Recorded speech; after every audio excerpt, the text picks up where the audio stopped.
چلے ریٹائر ہونے والے کے انٹرویو پہ ہمارے شہریوں کو بہت فکر ہے. ایک چھوٹی سی بریک لیتے ہیں اور بریک کے بعد چند دوسرے اہم معاملات جو اس وقت عدالتوں کے سامنے.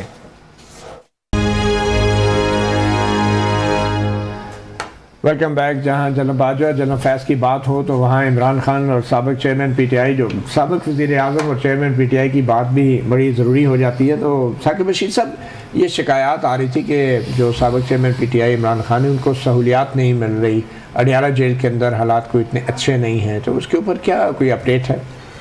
ایک تو ہمارے ذرائع نے بتایا کہ آج جب جیل سماعت جیسے ہی شروع ہوئی تو خان صاحب تھوڑی سی اگریسو تھے, مطلب آتے ہی انہوں نے کہا کہ سائفر کیس کی بات جی سائفر کیس جو اڈیالہ جیل میں سماعت تھی اور وہاں پہ جب وہ ان کو پیش کیا گیا وہ آئے تو انہوں نے تھوڑا سا اگریسو اس لحاظ سے تھے تو انہوں نے کہا جی مجھے واک کے لیے جو جگہ ہے وہ نہیں مل رہی.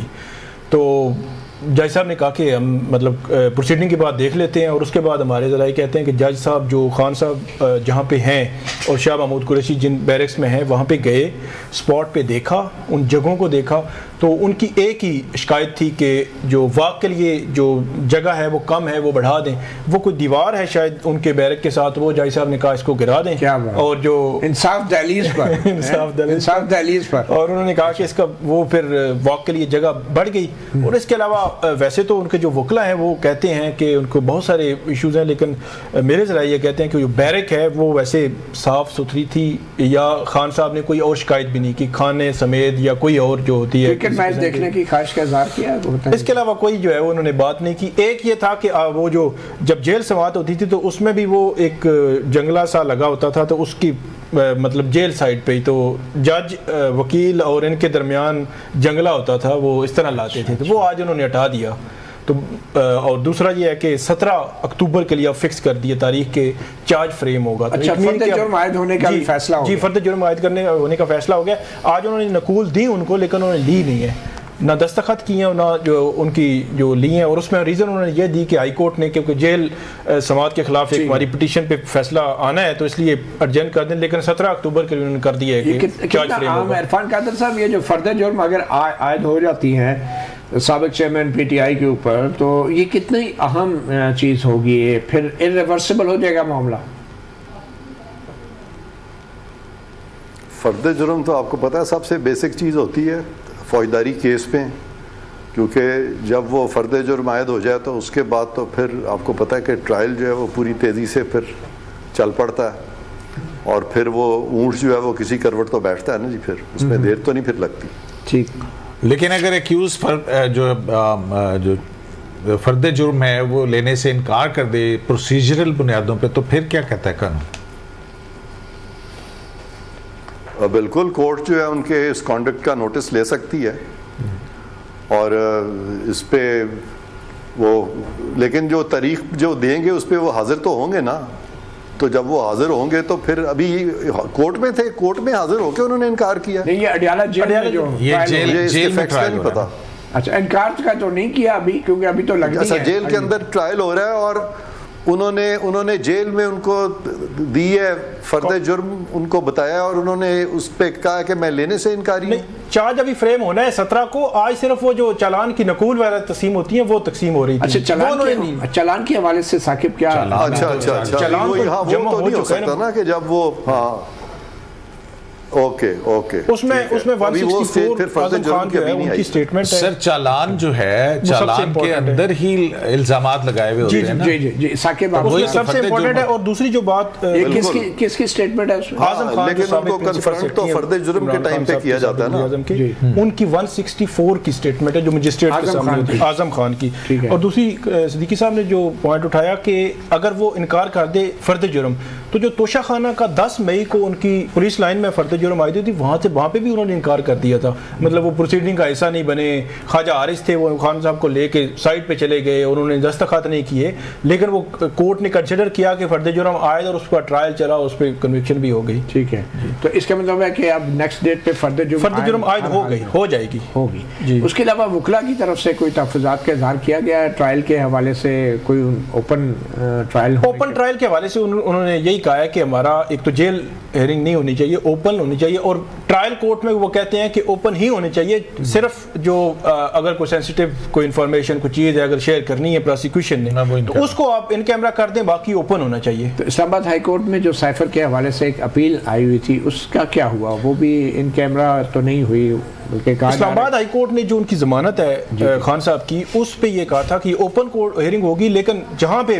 وکلا جو ہے فریقین کے کہیں گے کہ ان کیمرہ ہونے چاہیے وہ ان کیمرہ ہوگی. ہائی کورٹ کے اپنے اندر, ہائی کورٹ کی, صرف ہائی کورٹ کی وہ ضمانت کی حد تک. تو اس میں بھی اب ہائی کورٹ کی ضمانت کی حد تک جو بات ہو رہی ہے, آج اس پہ آرگومنٹس ہوئے, اس میں پورے کیس کو مطلب ڈسکس تو کیا جا رہا ہے. تو اگر یہی چیز اگر یہ ٹرائل کورٹ میں جائے گی تو اگر وہاں پہ بھی اس طرح کا معاملہ ہو جائے کہ سینسیٹیو نیچر کی, اس میں ان کیمرہ کر دیں, باقی اوپن کورٹ ہونی چاہیے. اس میں ضمانت ہو سکتی ہے ابھی بھی اگر ہائی کورٹ چاہے تو؟ میرا یہ خیال ہے ضمانت شاید ہو جائے گی. اس کی وجہ یہ ہے کہ وہ جو سیکشن 5 ہے 51A, اس میں جو فارن انوالومنٹ ہے کہ آپ نے کسی غیر دوسرے ملک کے ساتھ کچھ چیزیں شیئر کی جو اسٹیٹ کے خلاف ہوں, تو اس میں تو سزا بھی 14 سال یا سزائے موت اس طرح کی سزا ہے, لیکن باقی جتنی بھی سیکشنز لگی ہوئی ہیں ان میں 2 سال سزا ہے.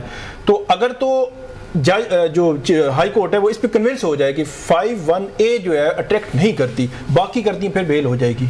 تو عرفان قادر صاحب, آپ کو کیا لگتا ہے ایک سابق وزیر اعظم کو اتنے سنگین الزام کے اندر اگر سزا ہوتی ہیں تو کیا اس فیصلے کو عوامی سطح پر قبولیت حاصل ہوگی؟ ہاں نہیں, میں نہیں سمجھتا کہ عوامی سطح پہ قبولیت حاصل ہوگی, گو کہ انہوں نے بہت ساری چیزیں ایسی کی ہیں جو کہ بالکل خلاف قانون تھیں, لیکن جب تک کہ وہ پولیٹیکلی ان کو وہ ڈیفیٹ نہیں ہوگی تب تک عوامی سطح پہ قبولیت اس طرح سے نہیں حاصل ہوگی. خاص طور پہ جب وہ خود ہی ابھی جیسے وہ ساجد صاحب فرما رہے تھے کہ یہاں پہ تو سزا جو ہے وہ بھی 2 سال کی سزا ہے یہاں پہ, تو 2 سال کی سزا تو ویسے بھی بڑی جلدی, وہ اگر 2 سال کی ہو بھی جائے ان کو تو 2 سال کی سزا مکمل ہوتے تو سال میں وہ مکمل ہو جائے گی, مگر نااہلی جو ہے ویسے ہی نہ ہونے کے برابر ہوگی, مگر نااہلی ضرور ہو جائے گی کنوکشن کے بعد. ہاں, نااہلی تو ان کی آلریڈی ہو گئی ہوئی ہے. جی جی, چل بہت شکریہ سر, آلریڈی فی الحال نااہل ہے نا. جی جی, بہت شکریہ تمام مہمانوں کا. صحافی پروگرام سے اتنا ہی, اجازت دیجیے, اللہ حافظ.